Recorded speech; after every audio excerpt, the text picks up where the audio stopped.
Christine, and thank you, Mette, for joining us today. And I'm really delighted to introduce Mette Høeg, who's a Carlsberg fellow here, postdoctoral fellow here at the Interacting Mind Center, and also academic visitor at the Oxford Uehiro Center for Practical Ethics. And Mette has a background in literary studies and narrative, and has done a lot of really interdisciplinary work that bridges the humanities and neurosciences, where she's focused on consciousness and neurophilosophy and psychedelics. And that's kind of her more recent work into literary and psychedelic experiences and how these can transform our understanding of selfhood and knowledge. And I believe that's some of the more recent work that you'll be sharing with us today. Mette had a notable paper out also last year in neuroethics about literary neuroexistentialism, and really diving into how literature can offer existential frameworks for neuroscientific materialism. So also look that up, that's worth a read. So Mette, please, the floor is yours. Thank you. Thanks so much. It's really nice to be back here. Presenting some of my more recent work and comparing literature and literary and psychedelic experiences. This is based on a paper that's still in progress that I've done with a colleague of mine, Chris Leatherby from the University of Western Australia. He's coming with more of the psychedelic expertise, and I'm then coming with literary stuff. But we're mixing as well, so I need to credit him as well. But I'll still kind of, some of this is also just mine, so I won't make him responsible for anything that's said, only the good things.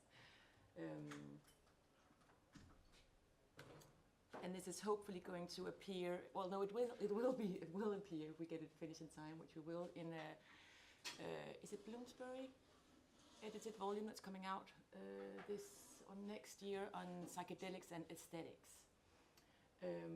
So people who take psychedelics often claim that they learn something really important, that they gain some kind of deep insights, and that this somehow changes them in some way, and that there's this epistemic benefit. And while they have claimed this through the ages, it's only something that researchers have recently begun to take seriously and to discuss, do psychedelic experiences really have epistemic benefits? And if they do, what kind of benefits are they? And how can we best understand them? Yeah, what do they consist in, and how do they work? What are the actual mechanisms? And my proposal is then that this scholarly discussion about learning from psychedelic experience could benefit from interaction with this older scholarly discussion about learning from literary experience. The literature on psychedelic epistemology is fairly recent, but there are two quite interesting and sort of predominant themes in the nascent literature on psychedelic epistemology. And one is this tendency of trying to move beyond the supernatural and transcendent explanations. Usually psychedelic insight has been associated with insights in something supernatural and non-physical, and something that doesn't align with naturalism. But researchers are now beginning to recognize or look into whether some of these insights and these forms of learnings could be in alignment with naturalistic worldviews. For instance, realization about the user's own psychology, their relationships to other people, and the human condition at large. And the second theme in the sort of recent psychedelic epistemological literature is that these forms of knowledge, or these insights that users of psychedelics gain, might be beneficial beyond just acquiring new factual knowledge. So that what users may experience or gain from this in an epistemic sense is other forms of knowing, potentially connected with deeper, more vivid and emotionally charged forms of comprehension. And this suggests that there could be the epistemic benefits of psychedelics could be a question of integration of different forms of knowledge, and not just acquiring of new facts or propositional knowledge. So there's significant parallels with literary experiences and epistemic benefits from literature. Readers of literature, especially good works of literature, sort of the big literary works, also often report gaining knowledge that is consistent with naturalism. and knowledge as irreducible to just facts or new propositions.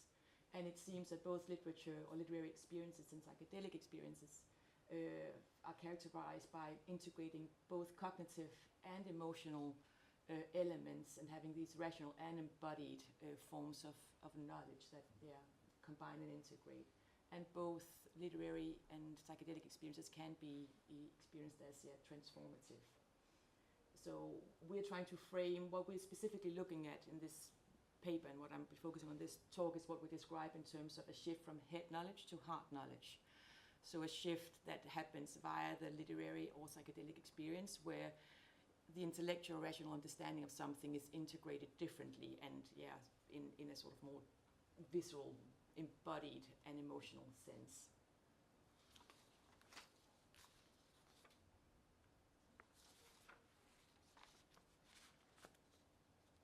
So to illustrate this idea, I apply some selected ideas about the transformative epistemic potential of literature to the epistemic analysis of psychedelic experience. And first I'm going to introduce some recent work on psychedelic epistemological categories, and then I'm going to move on to this important commonality that both psychedelic experience and great imaginative literature can facilitate this shift from head to heart knowledge. The central argument is that this transformation occurs through a specific causal mechanism that operates similarly in both psychedelic and literary domains, that involves both rational thinking, imaginative engagement, and emotional reaction. I then explore these mechanisms in more detail, looking first at how altered patterns of attention enable readers and psychedelic users to experientially and emotionally connect with represented information.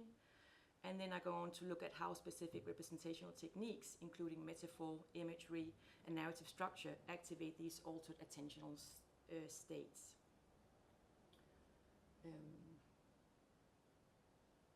I propose that both literature and psychedelics can generate these vivid metaphorical and narrative mental representations that activate an emotional response and engage the same neural systems involved in actual sensory motor experience, thereby leading to an increased intellectual and embodied understanding. And so this talk is both an articulation of a specific set of proposals, and it's also sort of a pursuit for a call for pursuit of a specific research agenda. This is from another paper I've been working on with colleagues, trying to show how poetics and aesthetics are already playing a big role in psychedelic studies, often, although they often go unnoticed. And as such, our proposal, or my proposal, is in line with Leonard and Irving, who have recently argued for the value of literary studies for the study of psychedelics, and they argue that poetics are crucial to mapping the phenomenology of psychedelic experience. And I then argue that they might also be really helpful, if not crucial, for mapping the epistemology of such experiences. So the idea that psychedelic experiences can have significant epistemic benefits has a quite long pedigree in indigenous traditions, many of which regard naturally occurring psychedelics as means for contacting the spirit world or communing with ancestors or obtaining knowledge by extrasensory means. In academic philosophy, on the other hand, psychedelics have almost universally been regarded as epistemically detrimental, associated with actually preventing us from gaining insight into truth or reality. And as you probably are aware of, after a hiatus of some decades, serious scientific research into psychedelics and their epistemic and epistemology and phenomenology has kind of gained lots of ground again, and has resumed and is continuing unabated to the present day. And in the light of the findings of this recent research in psychedelics, as well as the testimony of users throughout the ages, philosophers and also scholars in adjacent disciplines have begun to reevaluate the substance's epistemic status. One significant voice is Thomas Metzinger, who is in his magnum opus, Being No One, claims that while the visual effects of psychedelics are epistemically vacuous, their apparent therapeutic benefits might result from radical psychodynamic insights. So that is accurate revelations concerning one's own personality structure, unconscious desires, motivations, etc. So this is a potential epistemic benefit of psychedelics that is compatible with naturalism and thoroughly factual, even if the facts concern one's internal state or reality and not the external world. And this idea of Metzinger's was pursued further by Israeli cognitive psychologist and philosopher Benny Shannon in his extensive work on the South American beverage ayahuasca. One suggestion Shannon makes is that ayahuasca drinkers might gain knowledge related to nature and life that does not consist of learning new facts, but rather of grasping, understanding, or appreciating existing knowledge in a new way. The knowledge in question need not be extraordinary. The information gained may be banal, but its mode of appreciation might be experienced as special nonetheless. The following example of my own happened during an ayahuasca session held in a hut in the midst of the Amazonian forest, early in the morning. I was looking at the leaves of plants, observing how they were directed towards the rays of sun. I felt I was actually seeing the nurturing sustenance of the solar light. Did I obtain any information I had not known beforehand? I doubted, but I was open to see the world in a new light, perhaps in the manner a poet or an artist may. As many have stated, a key function of paintings is to make people see things afresh in a new light. So this last remark of Shannon evokes this connection between psychedelics and literary experiences qua artistic experience. And indeed, his broader views on ayahuasca experiences points to important connections between these experiences and works of art, both in terms of the psychological processes that create them and how they should be interpreted. Chris Leatherby has then elsewhere generalized Shannon's proposal about deeper appreciation, suggesting that many psychedelic experiences gain new knowledge of old facts. In other words, they come to mentally represent propositions they already know in new ways that seem more real, more vivid, and more emotionally charged. The researcher Sasha Fink then agrees with Leatherby and Shannon that psychedelics can induce epistemic benefits of this kind, but he argues that such benefits are not best conceptualized in terms of new knowledge. Fink points out correctly that one can gain this exact kind of benefit in relation to false propositions as well, which cannot by philosophical consensus be known, since propositional knowledge requires truth. So he suggests that a better way to conceive of this epistemic benefit might be in terms of increased understanding, a notion that could be applied legitimately to false and true propositions alike. Another suggestion endorsed by both Shannon and Chris Leatherby is that psychedelic experiences might facilitate the acquisition of new knowledge, how, or ability knowledge. The textbook example of this category is knowing how to ride a bike, seemingly a genuine kind of knowledge or ability that nonetheless appears quite different from the factual or propositional kind of knowledge. Shannon suggests that ayahuasca drinkers, through repeated partaking of the beverage ceremony, may become practiced in the art of drinking ayahuasca itself, which he characterizes as a long-term course of study where the knowledge acquired involves not only the objects of knowing, but also the vehicle of knowing itself. Leatherby has generalized this proposal to suggest that high-dose psychedelic users might learn important skills concerning how to navigate altered states of consciousness. Psychedelic users are standardly advised to attend to their drug-induced experience with openness, acceptance, and curiosity, because such an intentional stance is thought to increase the probability of a pleasant and beneficial experience. And interestingly, first-person reports and psychometric studies converge on the idea that psychedelic experiences themselves can increase people's ability to attend in this way, even after the acute effects subside. Leatherby interprets this as showing that subjects that are gaining new ability knowledge or knowledge how from psychedelic use, they are learning how to pay attention in the same ways that are deliberately cultivated in mindfulness meditation. And this idea is bolstered by an increasing body of evidence suggesting phenomenological, neural, and cognitive commonalities between psychedelic and meditative states. A third proposed epistemic benefit of psychedelics that is both naturalistically acceptable and non-propositional concerns knowledge by acquaintance. Intuitively, this is a kind of knowledge that one has when one knows something through direct perceptual contact, rather than knowing indirectly that something is the case or something is true, or rather knowing how to do something. And this term was originally introduced by Bertrand Russell, but Leatherby adopts a broader definition used by Earl Knight, according to which acquaintance knowledge amounts to being familiar with the known entity in the most direct way that it's possible for a person to be aware of that thing. So like a very direct connection or experience. And on this account, Leatherby argues that there are certain important facts about the human mind that users can come to know by acquaintance during psychedelic sessions. For instance, that the mind has vast, typically unrealized potential for states of intense wonder, awe, and selflessness, and that the ordinary sense of self is constructed, contingent, and therefore highly mutable, as illustrated quite grammatically by experiences of ego dissolution. It's fairly easy to know such facts indirectly or inferentially, but in psychedelic experiences, when the potential and mutability become manifest in one's own mind and one's own experience, maximally direct knowing occurs. So in sum, we have these three types of epistemic benefits that are naturalistically acceptable and non-propositional, and which have been attributed to psychedelic experiences in the recent philosophical literature. Increased understanding, new ability knowledge, and knowledge by acquaintance. The first and the last of these, while sometimes related, are also distinct. Unlike acquaintance knowledge, increased understanding doesn't need to involve an epistemically direct epistemic relation to the object of knowledge. But nonetheless, these two categories, as they manifest in psychedelic experiences, may also overlap insofar as knowledge by acquaintance can happen as the process that leads to a state of increased understanding of something.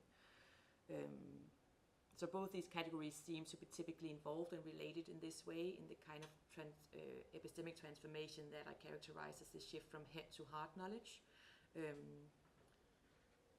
where type of experience where someone no longer just knows something theoretically, but sort of knows it in their bones. And indeed, an experiential or affective dimension seems to be perhaps characteristic of all three of these epistemological categories. So these are some of the epistemic processes that can be involved in the shift from head to heart knowledge. And I use them here not as absolute categories, but as tentative distinctions helpful for directing the investigation of the facilitation of the specific epistemic shift that I propose is a significant point of commonality between literary and psychedelic experience.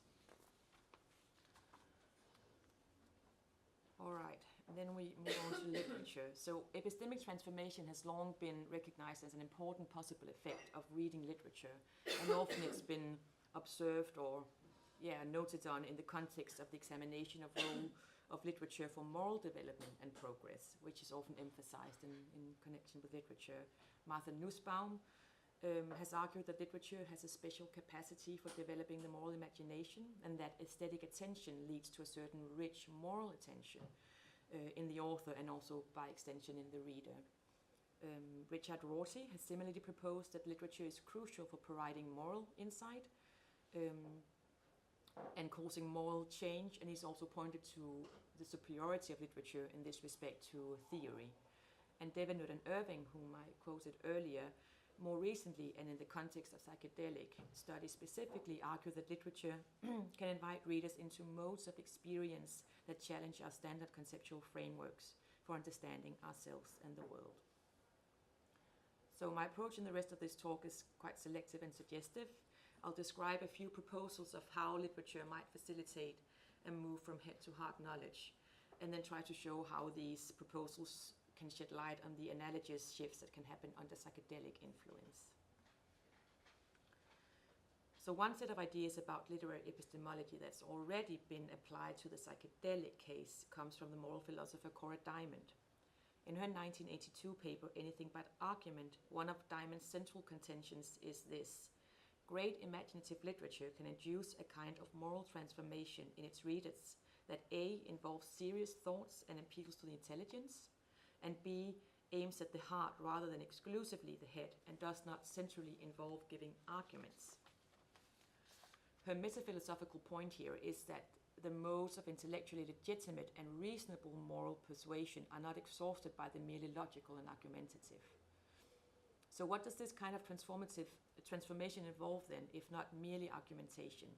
According to Diamond, one way literature can engender new hard knowledge is by showing readers ways of paying attention that reveal new ways of seeing morally important situations, enlarging the moral imagination and facilitating new visions of a human life and what matters in human life.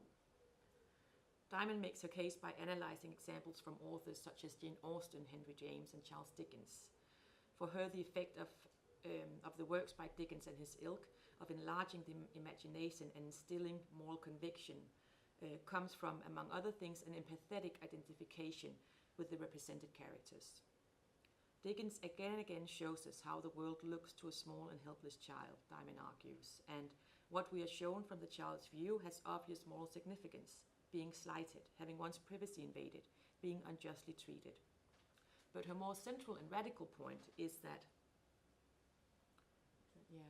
there's a moral aim even in passages which do not bear specifically on treating a child well or badly. Stephen Clark remarks on coming to experience through affection, the possibility of considering the object in its own right. And I suggest that such passages in Dickens shows us that what it is to attend to a child's soul. Dickens, that is, provides paradigms of a sort of attention. So there's a certain causality of the epistemic process of this move from head to heart knowledge that is implied here. Dickens' writing prompts an effective engagement that leads the reader to experience and identify with what the represented characters in the story world go through. The importance of such attentional paradigms for Diamond is not mainly to do with gaining new propositional knowledge. The moral significance of the kind of attention given by Dickens to the things he writes about is not a matter of its leading us to grasp new facts of which we had previously been unaware. The attention which we see directed towards the lives and thoughts of children has a characteristic emotional color, the result of its combining great warmth, concentration of energy and humor. It expresses a particular style of affectionate interest in human things and imaginative engagement with them. Where he's successful, the description is not only enjoyable but can contribute to a lasting sense of human life, of what is interesting and important. So here we have one proposal of how great literature facilitates this shift from head to heart knowledge, that is, by modeling patterns of attention, showing readers how to pay attention in certain morally and existentially salutary ways by describing what the world and important human situations look like when attended to in such a manner. But moreover, while Diamond doesn't articulate this very explicitly, I think her Stephen Clark quotation implies that literature does more than simply demonstrate or model to the reader epistemically beneficial forms of altered awareness. There's an underlying suggestion that the reader doesn't simply cultivate effective attention through imitation or through application of what is modeled by the author in the literary work, but that literature also directly induces certain attentional states in readers via the emotional and experiential effects of the reading process itself. Leatherby, with his colleague Chopra, have argued that the sort of transformative process described by Diamond can illuminate an interesting class of psychedelic phenomena, namely psychedelic-induced forgiveness experiences. Psychedelic users often report deep and moving experiences of seeing themselves and their loved ones in a new light, a light that emphasizes common humanity, good intentions, and the struggles we all face. This new perspective is often described as leading to an experience of emotional forgiveness by the users, of genuinely releasing resentment and feeling affection and goodwill towards those who one may previously have condemned or begrudged. Importantly, in many such cases, the subject already knows rationally or intellectually that they should forgive the person and may already think they have done so in a rational move. So there's this recognizable shift from head knowledge to heart knowledge by which thinking and feeling are linked or integrated. According to Chopra and Leatherby, psychedelics bring about such shifts by inducing the precise sorts of attentional paradigms that Diamond sees embodied in Dickens' descriptions. By engendering patterns of attention less constrained by a focus on the self and its interests, and characterized by perceptual vividness, absorption, and identification. Psychedelics allow users to see their loved ones differently, and this convinces or enables them to let go of the hurt and resentment to which they had been clinging before. So forgiveness is what, on this account, is rooted in the same form of insight as we're dealing with here, that is, in an epistemic move from head to heart. And like forgiveness, this kind of insight involves both intellectual and emotional components. So Chopra and Leatherby's analysis of forgiveness brings to light this interplay between the cognitive and the affective, the rational and the emotional, in the epistemic move from head to heart knowledge. Of the three epistemological categories examined and outlined earlier, increased understanding and acquaintance knowledge may seem to have the most direct connection with this shift from head to heart knowledge, but the Diamondian analysis proposed by Chopra and Leatherby shows that knowledge how can also be intimately related to such a shift. Psychedelic experiences can help people move from head to heart by allowing them to cultivate a form of attention that enables them to see the world in line with their reflective and intellectual convictions, and thus feel accordingly, creating this alignment.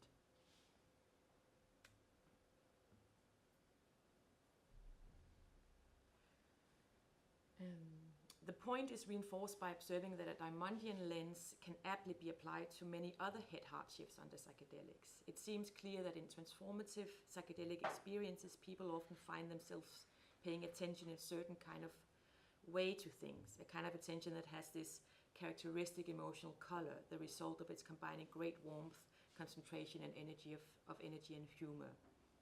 This kind of attention, as Diamond says, expresses a particular style of affectionate interest in human and indeed non-human things and imaginative engagement with them. Reports of the aftermath of such experiences leave little doubt that being given in a very direct way, paradigms of this sort of attention can contribute to users' lasting sense of human life, of what's interesting and important, as Diamond says. All right. So now I've suggested how literature can provide attentional paradigms, which on Diamond's account most obviously align with the knowledge how, perhaps, but also seem to potentially involve the direct and affective qualities characteristic of increased understanding and acquaintance knowledge. And now I'm going to look more closely at the literary epistemic process that involved the experiential and affective dimension, which seems so central to all these three epistemic categories and to the shift from head to heart knowledge. More specifically, I'm going to look at the role of poetic techniques and aesthetic elements in epistemic transformation in literature. So it seems that linguistic representation is quite central to the epistemic process from head to heart, in that the linguistic representation can prompt readers to mentally represent information in new or unusual or non-ordinary ways, and directly induce altered states of awareness. Specific representational resources in the literary text can foster in the reader a sense of vivid experiential and affective connection with the represented information. And this may lead to a change in the quality of the reader's epistemological relation to the information and an expansion of their existing familiarity and identification with the knowledge. I have in another paper given an analysis of how one grade of work of literature engenders this sort of shift in relation to subject matter that is directly relevant to the psychedelic experience. In Virginia Woolf's novel The Waves, poetic techniques, including narrative metaphor and other aesthetic and lyrical devices, help readers grasp quantum scientific and philosophical ideas about the insubstantiality of the self and of the continuity of humans with the rest of nature, and help readers to connect directly and experientially with these ideas in an effectively charged manner that helps reveal the existentially liberating potential of adopting such perspectives, of knowing them. The Waves deploys the poetic metaphor of the sea wave to illustrate the idea that all matter is made up of waves, and uses this image to dissolve the ordinary distinctions between human individuals and between humans and natural phenomena. Grammatically and stylistically, the novel blurs the distinctions between characters' speech and thoughts, and by extension between characters' minds and identities.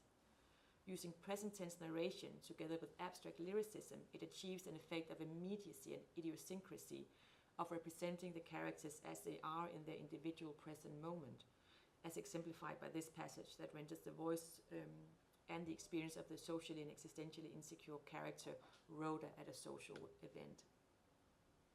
"I shall edge behind them," said Rhoda, "as if I saw someone I know, but I know no one. I shall twitch the curtain and look at the moon. Draughts of oblivion shall quench my agitation. The door opens, the tiger leaps. The door opens, terror rushes in, terror upon terror pursuing me.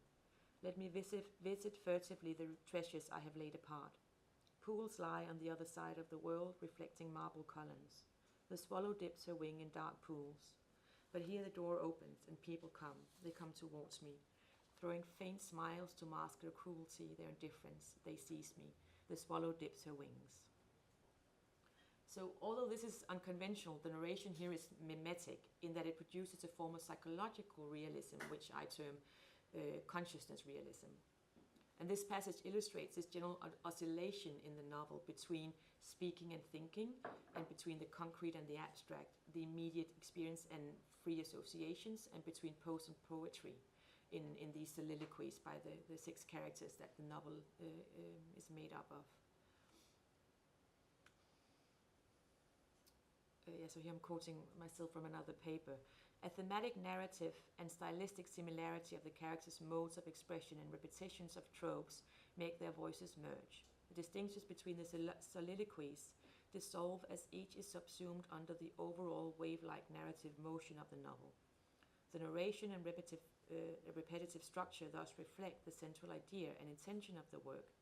Distinctions between human identities and minds and between humanity and nature are broken down, and the notion of a fixed and delimited self and consciousness is dissolved."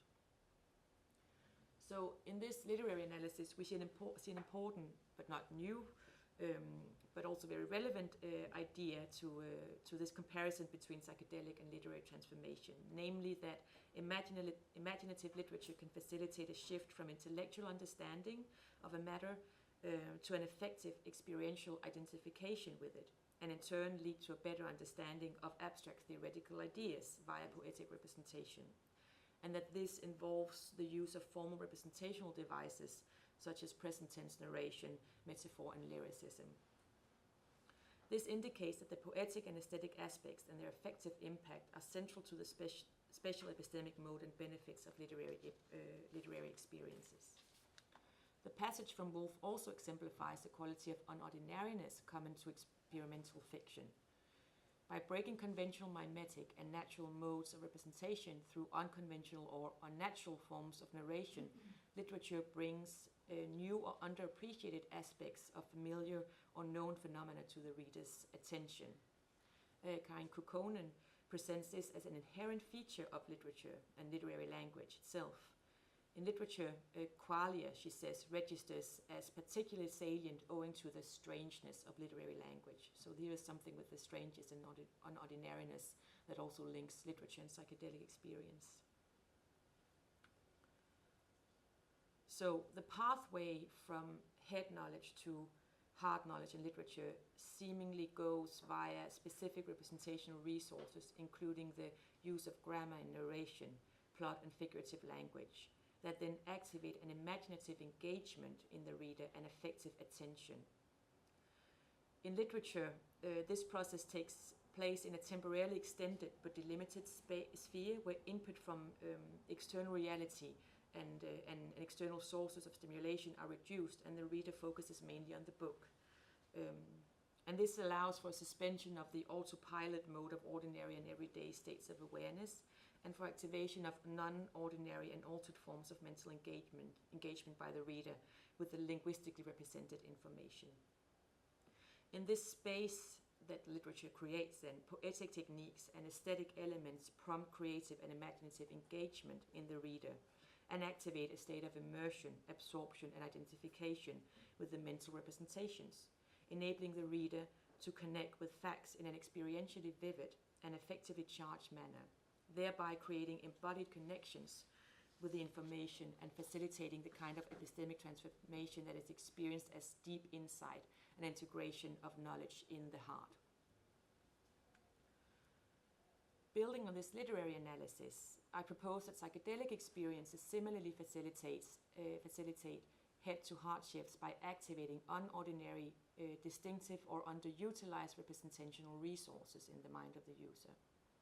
In this case, the generation of new kinds of mental representations depends on a pharmaceutically induced chemical alteration in the brain, which leads to a distinctive information processing configuration or mode in the brain. This mode involves increased prevalence, vividness, and intensity of mental imagery, greater communication between ordinarily distinct neurocognitive systems, and a heightened tendency toward metaphorical and other figurative forms of representation.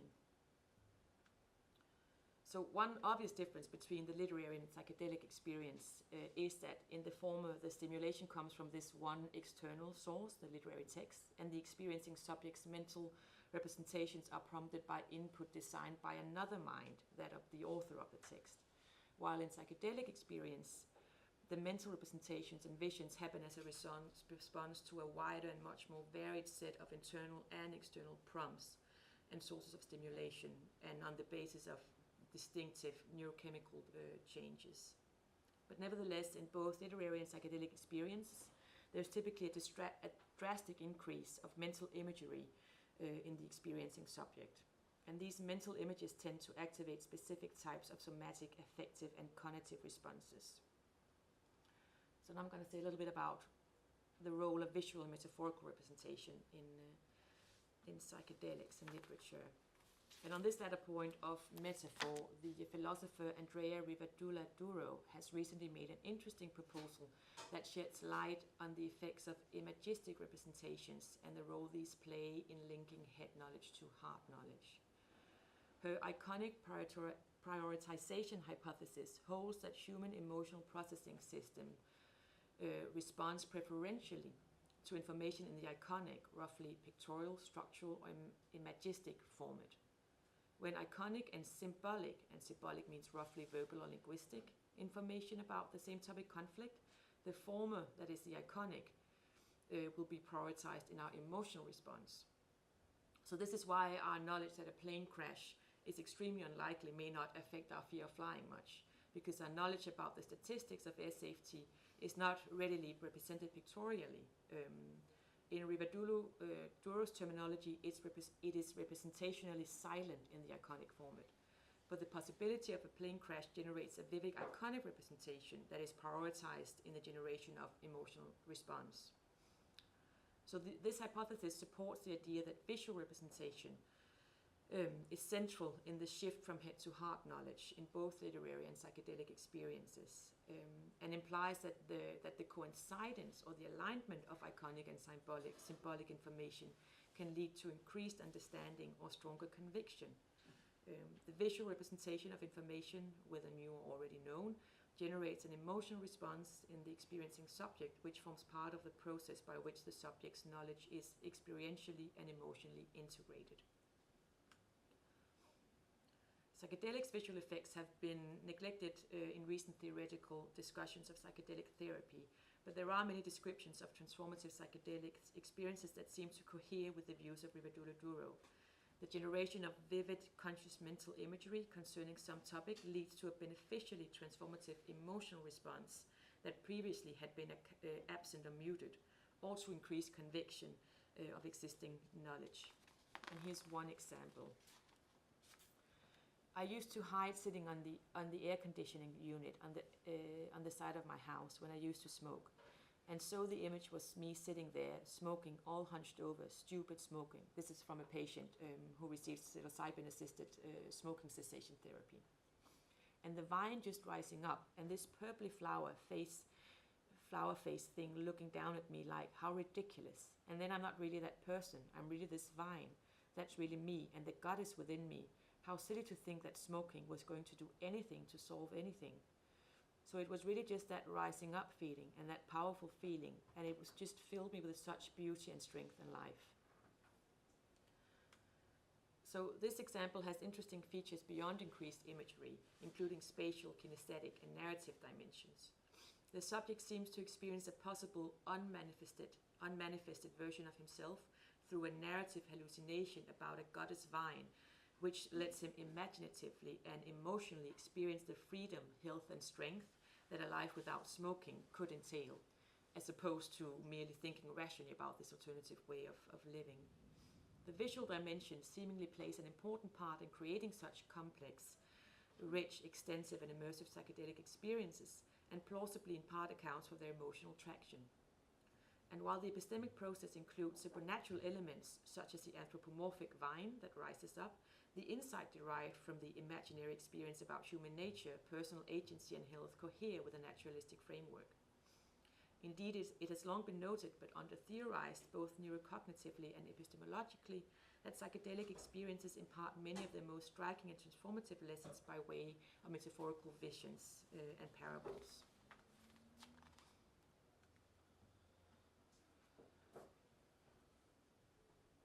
So the role of metaphor in psychedelic transformation connects with an interesting theoretical idea in cognitive science, that of conceptual metaphor. Drawing on a wide range of evidence, the linguist George Lakoff and the philosopher Mark Johnson argue that humans routinely and systematically comprehend abstract domains via metaphorical redeployments of concrete sensory-motor representational resources. Concrete metaphors for abstract concepts are linguistically pervasive in our language. For instance, when we say that prices rose, we rely on the metaphor more is up. According to Lakoff and Johnson, however, we do not merely describe things in such terms. We also use these metaphorical mappings to reason about abstract domains, suggesting a mapping of conceptual and inferential structure. Their conclusion is that we mentally represent abstract domains in large part by using the very same neurocognitive resources involved in representing the corresponding sensory-motor source domains. So Lakoff and Johnson's theory of metaphor implies that metaphor, and plausibly poetic and aesthetic representation more broadly, not only activates an emotional response, but is also crucial for abstract and rational thinking. This supports the idea that what happens in the epistemological process in which we are interested in here, the shift from head to heart, it's not simply a shift from the head to the heart, but an integration of rational knowing and understanding with affective experience.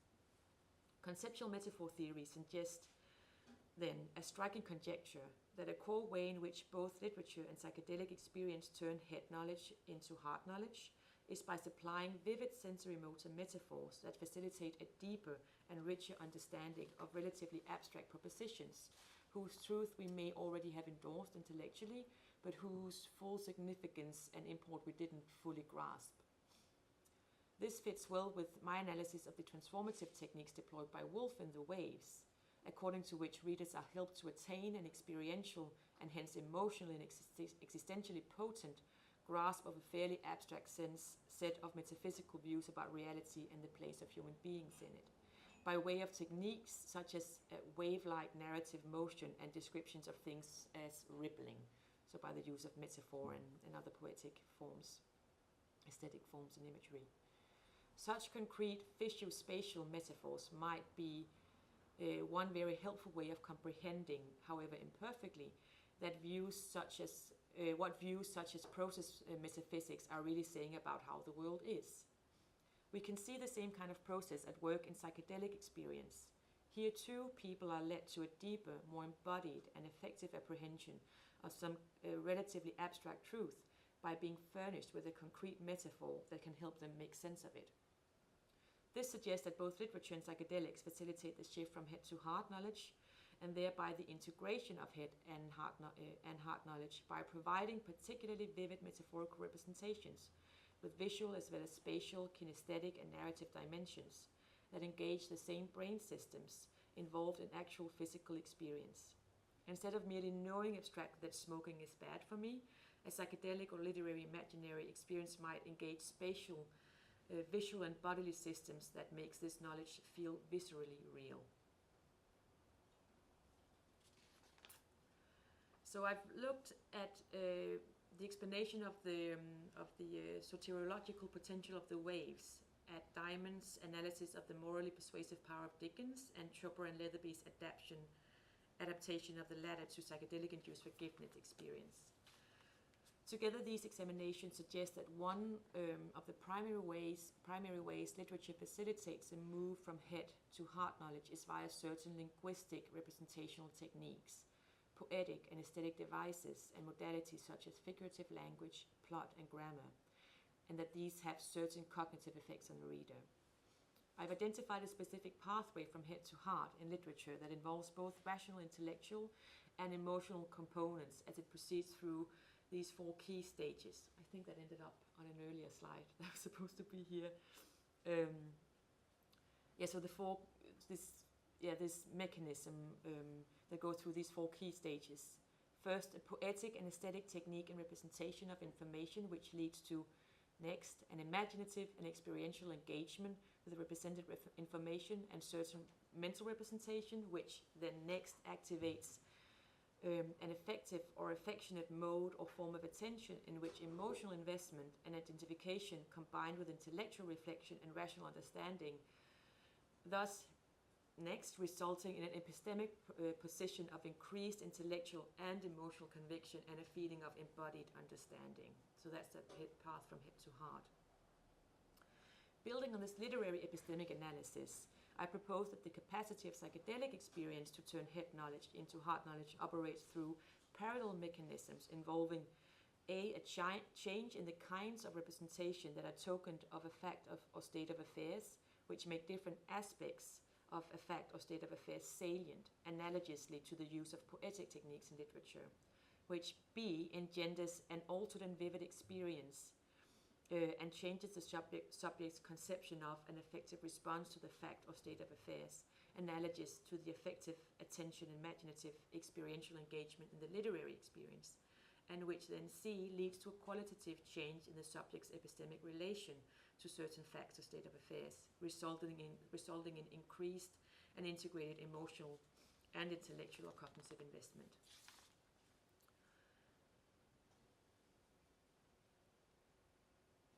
So I began by noting that undergoing psychedelic experience and reading great imaginative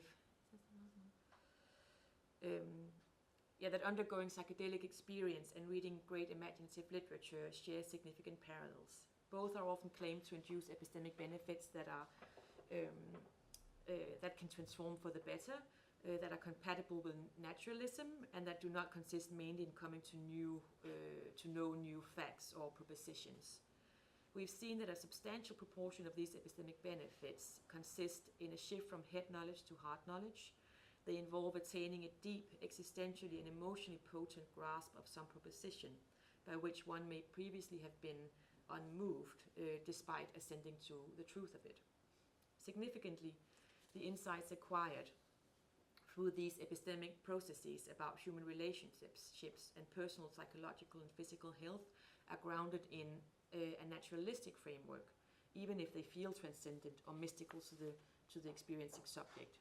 So in this way, this analysis reframes the supernatural or non-physical elements of the psychedelic experience as poetic and metaphorical elements. And viewed through the lens of poetics, then, these apparently supernatural elements of psychedelic experience, encounters with strange entities, visions of transcendent realms, appear as poetic and metaphorical devices that facilitate naturalistic insights and support rational and theoretical thinking by enabling embodied understanding of truths about human psychology, relationships, and our place in the natural world. So a close comparison between how experimental literary works and psychedelics facilitate such shifts may help us understand better their respective epistemic and transformative potentials, as well as the nature of such shifts in general. Thank you.